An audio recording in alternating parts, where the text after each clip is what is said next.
Irmãos, esses 2 primeiros domingos da Quaresma são como 2 colunas que já anunciam o mistério da Páscoa. Domingo passado, se vocês se lembram, eram as tentações de Jesus, que faziam uma referência à paixão. O diabo deixou até o momento oportuno, que era a cruz, onde ele atacaria com toda a força e seria derrotado. Pois bem, se domingo passado vimos esse aspecto da luta, da tentação, do combate, hoje vemos nesse segundo domingo a transfiguração de Jesus, a experiência da ressurreição, porque os apóstolos precisavam dessa experiência, como eu preciso, você precisa, porque nós subimos a montanha. Hoje essa pequena capela, já está ficando pequena mesmo, é o Tabor, é o Monte da Transfiguração. Cristo subiu a montanha com os apóstolos, Pedro, Tiago e João. Esses 3 que terão uma missão muito importante na igreja. O primeiro Papa, Pedro. O primeiro Bispo de Jerusalém, Tiago. E o último apóstolo a morrer, que vai ser São João. Esses 3 que vão contemplar Jesus no Horto das Oliveiras, suando sangue, na véspera da paixão, precisavam dessa experiência da ressurreição, para depois descer a montanha. Jesus quis se transfigurar porque viu que eles estavam com medo. Ele começou a anunciar que ele ia para Jerusalém, ia sofrer muito, ia ser rejeitado, ia ser morto, e ao 3º dia ressuscitaria. E aquela história de sofrer, ser rejeitado, morrer, não agradou nem um pouquinho os apóstolos. Ressuscitar ao 3º dia, que bicho é esse? Não tinham nem ideia do que fosse a ressurreição. Nós também temos muitas experiências de sofrimento, muitas experiências de rejeição, de fracasso, de morte. Mas que experiência você tem da ressurreição? De uma vida imortal. Impressionante, a segunda leitura termina dizendo: Ele, Jesus, não só destruiu a morte, como também fez brilhar a vida e a imortalidade por meio do Evangelho. Irmãos, isso é um Evangelho, isso é uma boa notícia, que a morte foi vencida. Aquela morte que você tem medo, aquele sofrimento que não te deixa dormir, que te tira o sono, que te tira a paz, que te assusta, aquele sofrimento que te ameaça, Cristo já venceu e fez brilhar a vida e a imortalidade. Isso é a transfiguração de Jesus. Bom, aqui ele sobe uma alta montanha. A montanha é um lugar mais perto do céu. Normalmente é o lugar da manifestação de Deus. No Antigo Testamento, quando Deus quis fazer uma aliança com o seu povo, ele levou Moisés para o alto de uma montanha. Ali ele falou com Moisés. Ali ele deu as tábuas da lei. E como Deus é luz, porque Deus é amor.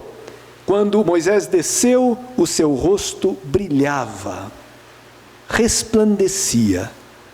Só que aquela luz que resplandecia no rosto de Moisés vinha de fora, era reflexo da luz de Deus. Essa luz, brilhante como o sol, que resplandece no rosto de Cristo e nas suas vestes, não vem de fora, vem de dentro. Jesus é luz da luz, Deus verdadeiro de Deus verdadeiro. Ele é fonte de luz. Eu sou a luz do mundo. Quem me segue não andará nas trevas, mas terá a luz da vida. Então, o que Jesus foi fazer no alto da montanha? Mateus não fala. Só fala que Jesus levou eles para uma montanha, para um lugar muito alto. Lucas diz que Jesus subiu a montanha, nesse Evangelho da Transfiguração, para rezar. E enquanto ele rezava, ele transfigurou-se. O Papa Bento, naquele livro maravilhoso que se chama Jesus de Nazaré, onde ele comenta todos os evangelhos, né? Tem um capítulo em que ele fala da transfiguração, e ele diz que a transfiguração é um acontecimento de oração. O contato com Deus nos transfigura.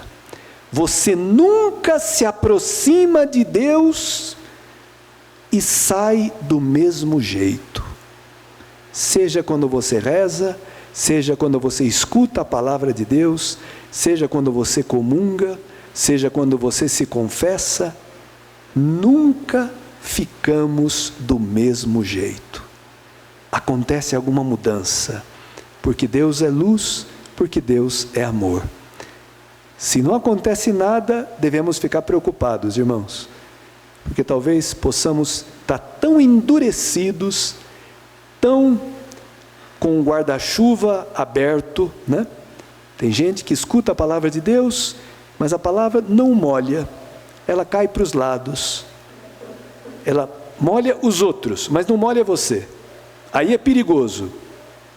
Quando eu penso, essa palavra, meu filho que precisava escutá-la, olha, minha sogra que precisava escutar. Não, só que teu filho não está aqui, nem tua sogra. Quem que está aqui? Você, eu. Quem sabe se teu filho muda, se você mudar? Quem sabe tua sogra vai ficar mais simpática se você se encontrar com Deus e deixar que Deus te converta o coração. Porque, irmãos, é um engano pensar que quem tem que mudar é os outros. Se a mudança não começar pela gente, não vai começar por lugar nenhum. Tá bom, mas então, Jesus se transfigura e aparece Moisés e Elias. Moisés, símbolo da lei e da Torá, e Elias, símbolo dos profetas. É todo o Antigo Testamento que está conversando com Jesus. Qual é o assunto dessa conversa? Mateus não fala, mas São Lucas coloca esse detalhe. Conversavam com Jesus sobre o seu êxodo, a sua partida desse mundo para o Pai. Moisés fez um êxodo com o povo de Israel, da escravidão do Egito para a liberdade da terra prometida. Jesus é o novo Moisés, é o grande guia que vai conduzir a humanidade da morte para a vida, da escravidão para a liberdade, né? Da terra para o céu. Cristo. Todo o Antigo Testamento fala de Cristo, da morte e da ressurreição de Jesus. E os apóstolos, quando veem aquele espetáculo, ficam de boca aberta. Senhor, é bom estarmos aqui. Eles fazem uma experiência do céu, contemplar quem é Jesus, aquele carpinteiro de Nazaré, mas que agora eles estão vendo que não é um simples homem, é o Filho de Deus, é Deus mesmo. Isso, contemplar Deus é o céu, irmãos. E eles não querem sair dali. Senhor, vamos fazer 3 tendas, uma para ti, outra para Moisés, outra para Elias. Era a festa das tendas. Se vocês lerem essa leitura na Bíblia de Jerusalém, vai dizer: 6 dias depois, Jesus tomou consigo Pedro e João, Tiago e João, e levou-os para a montanha. 6 dias depois do quê? Do começo da festa das tendas. Levava uma semana, e o último dia era o mais solene, e os judeus nessa festa das tendas recordavam o tempo que eles passaram no deserto, morando em tendas, onde eles escutavam com clareza a voz de Deus, onde Deus fez uma aliança, onde Deus os sustentou com o maná, com a água que saiu da rocha, com as codornizes. Deus providenciou, Deus cuidou deles. Então, uma festa maravilhosa, que lembra a providência de Deus, que também no deserto, durante o dia, os conduzia numa nuvem que fazia sombra, e à noite, uma nuvem luminosa, para que eles pudessem caminhar dia e noite. Pois bem, irmãos, enquanto Pedro está falando, uma nuvem luminosa os cobriu com a sua sombra, e da nuvem sai uma voz. É uma teofania, é uma manifestação do Deus Trindade. O Filho está ali transfigurado. A nuvem é a imagem da presença de Deus, que é o Espírito Santo. A nuvem os cobriu com a sua sombra. Maria, quando está recebendo a anunciação do anjo, o anjo Gabriel lhe fala: o Espírito Santo descerá sobre ti e te cobrirá com a sua sombra. É o Espírito Santo, irmãos. E a voz do Pai que diz: este é o meu Filho amado, no qual eu pus todo o meu agrado, escutai-o. Quando eles ouviram isso, eles ficam assustados, com a voz, com a nuvem, com a presença de Moisés e Elias, com aquela luz que jorra do corpo de Cristo. E é interessante, irmãos, porque a manifestação de Deus sempre provoca um temor. Mas olha o carinho e a delicadeza de Cristo.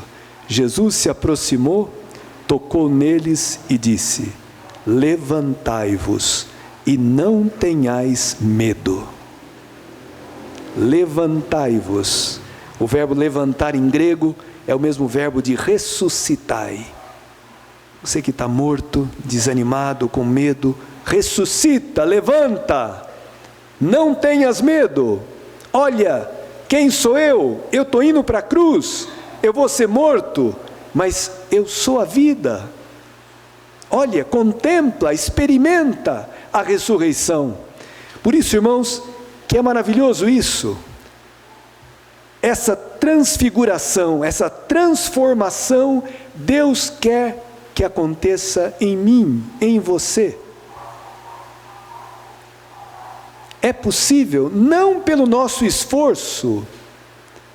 Olha aqui, aquilo que Deus diz para Abraão, por isso que a primeira leitura é maravilhosa, é a vocação de Abraão.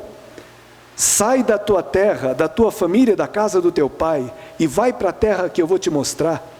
Deus está falando isso para um velho de 75 anos, casado com uma mulher estéril. A maior frustração de uma pessoa naquele tempo era não ter um filho, não ter em quem continuar vivendo, e não tinha uma terra. E Deus fala para ele: sai das tuas seguranças, farei de ti um grande povo, e te abençoarei, engrandecerei o teu nome, eu te farei de você uma grande nação. Não é você que vai se fazer. Abraão tinha tentado a vida inteira e não conseguiu, e fracassou. Agora Deus lhe promete, Deus lhe diz uma palavra, manda que ele se ponha a caminho, e Abraão partiu como o Senhor lhe havia dito.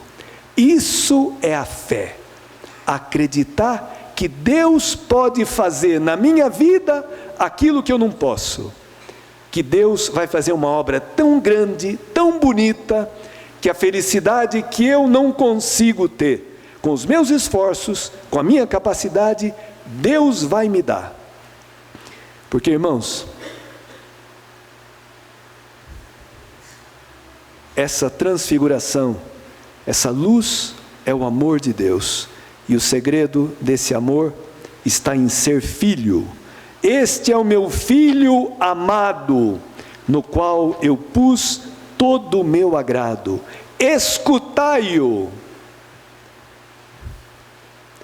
Uma pessoa que se sente amada como Deus sabe amar, o amor de Deus, que é um amor gratuito, misericordioso, fiel, quem se sente amado, e é possível sentir-se amado, e é possível escutar a Cristo, e escutar significa obedecer, irmãos. Cada vez que eu obedeço a Cristo, eu contemplo a vida. Cada vez que eu desobedeço a Cristo, eu experimento a morte dentro de mim. Então, irmãos, um convite maravilhoso que hoje o Senhor nos faz. Ele quer nos transfigurar. Tem uma palavra da carta aos Filipenses, maravilhosa, finalzinho do capítulo 3, que diz assim: nossa cidade está nos céus, de onde esperamos ansiosamente o Senhor, nosso Salvador, Jesus Cristo, que transfigurará o nosso corpo humilhado, conformando ao seu corpo glorioso, pelo poder do Espírito Santo. Ou seja, irmãos, o nosso corpo físico e também psíquico, tantas vezes é humilhado pela doença, uma depressão, a idade vai chegando e os sentidos começam a falhar, e o alemão aparece, né? E de repente experimentamos nosso corpo humilhado. São Paulo fala, nós esperamos que o Senhor vai transfigurar esse corpo humilhado, conformando ao seu corpo glorioso. Quando Cristo ressuscitou, ele atravessava com as portas fechadas, ele estava num lugar e ao mesmo tempo estava em outro lugar, não tinha mais a limitação do tempo e do espaço.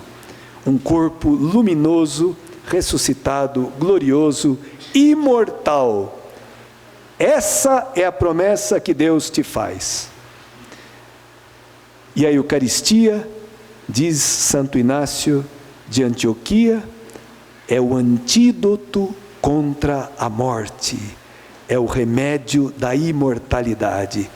Irmãos, que libertação! Quantas pessoas vivem angustiadas, sofrendo, gastando o que tem e o que não tem, para viver, para conservar essa vida, querendo, buscando o elixir da vida eterna. Nós temos, irmãos, é de graça. Se você tem fé, você está livre da angústia da morte, porque a transfiguração de Jesus é a nossa transfiguração. Aquele corpo que os apóstolos viram luminoso, era o corpo que Jesus pegou da Virgem Maria, o nosso corpo, esse corpo que envelhece, que adoece, que morre. Esse corpo está destinado ao céu, à glória.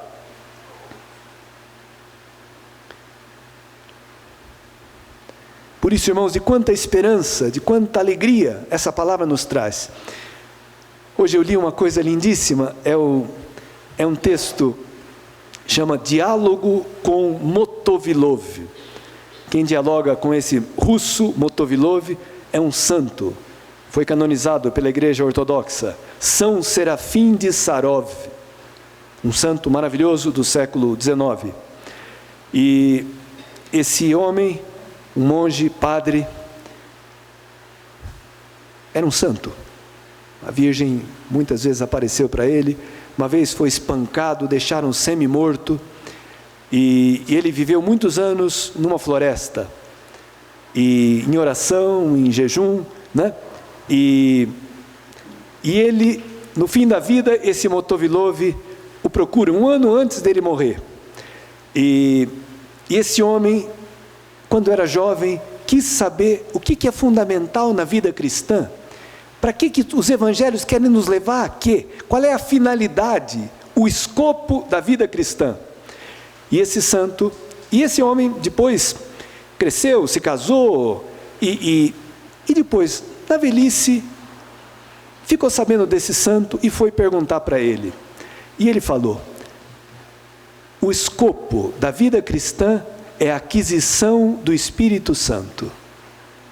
O jejum, a oração, a esmola, tudo que nós fazemos na igreja tem uma finalidade: adquirir o Espírito Santo.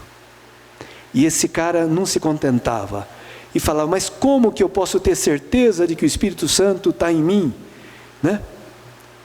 E de repente esse cara se vê envolvido de luz, e ele fala para o santo: escuta, pai, eu não posso te olhar porque você está brilhando, teus olhos estão luminosos, todo o teu corpo, uma luz que está me cegando. E o santo fala para ele: pode olhar, porque você também está luminoso. E falou para ele: agradeça a Deus que está nos concedendo a experiência do Espírito Santo, a transfiguração. E perguntou para ele: o que você está sentindo? Fala: sinto uma paz que eu não consigo descrever, uma plenitude, uma alegria. Depois continuou perguntando, e ele falava: essa é a paz de Cristo, não é aquela paz que o mundo dá. A paz de Cristo é essa certeza de ser amado, de estar em Deus, imerso em Deus. Depois perguntou: o que mais que você está sentindo? Uma alegria que eu nunca experimentei. O fruto do Espírito é alegria. O Espírito é amor. Quem se sente amado é alegre. Não daquela alegria pré-fabricada, obrigatória, aquele sorriso obrigatório. Não, uma alegria que brota de dentro. Depois falou: o que mais que você está sentindo? Sinto um calor. Mas como calor? Você viu onde que nós estavam? Na neve, estava nevando. E os dois se sentiam plenamente à vontade, sem frio nenhum, porque o Espírito os aquecia interiormente e fisicamente. Irmãos, é um dos textos mais lindos. Convido vocês a olhar, só entrar na internet. São Serafim de Sarov, Diálogo com Motovilov. Tem toda a descrição dessa experiência do Espírito Santo, que é uma coisa fabulosa, é uma transfiguração, né? E tá bom, irmãos, então alegremos-nos, porque o Senhor quer fazer isso conosco.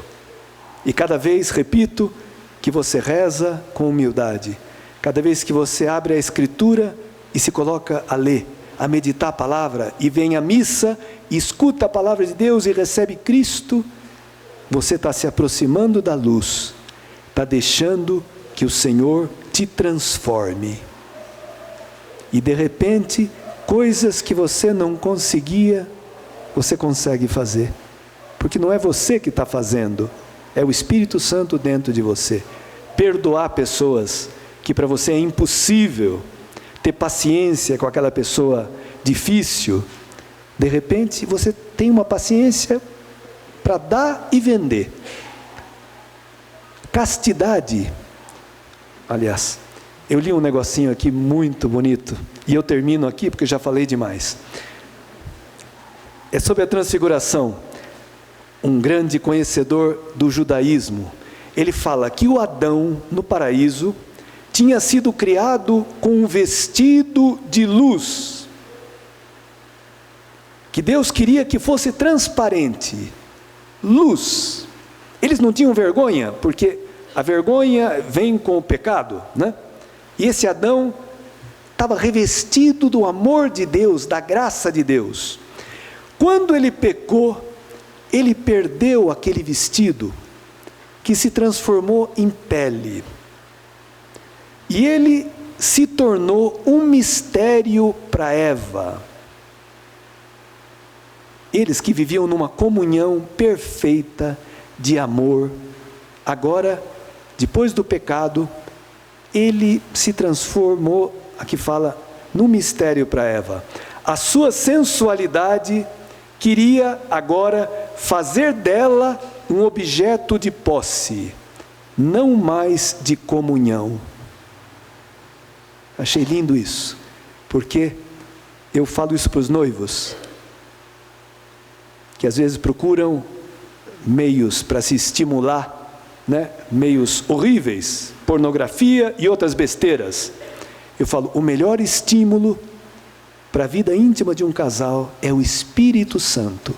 Porque se você estiver cheio de amor, do amor de Deus, você vai ter uma delicadeza, um carinho, uma atenção, que aquela relação será de verdade uma festa, uma comunhão profunda. Mas se você não tiver o Espírito de Deus, se você viver no pecado, a mulher se sente usada, não se satisfaz. E quantos casais insatisfeitos, irmãos, quanta frigidez, por causa da falta de amor, falta de Espírito Santo. Por isso aqui fala, a missão do Messias consistia em restituir ao homem essa veste, revesti-lo da luz, do amor, do Espírito. Então, irmãos, tudo é diferente.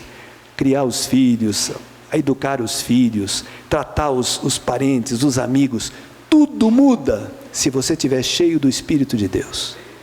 Vamos então, irmãos, e o Senhor quer nos dar, nessa quaresma, nessa Páscoa, o Senhor quer nos revestir da sua graça, do seu Espírito, para que tudo na nossa vida se transforme para melhor.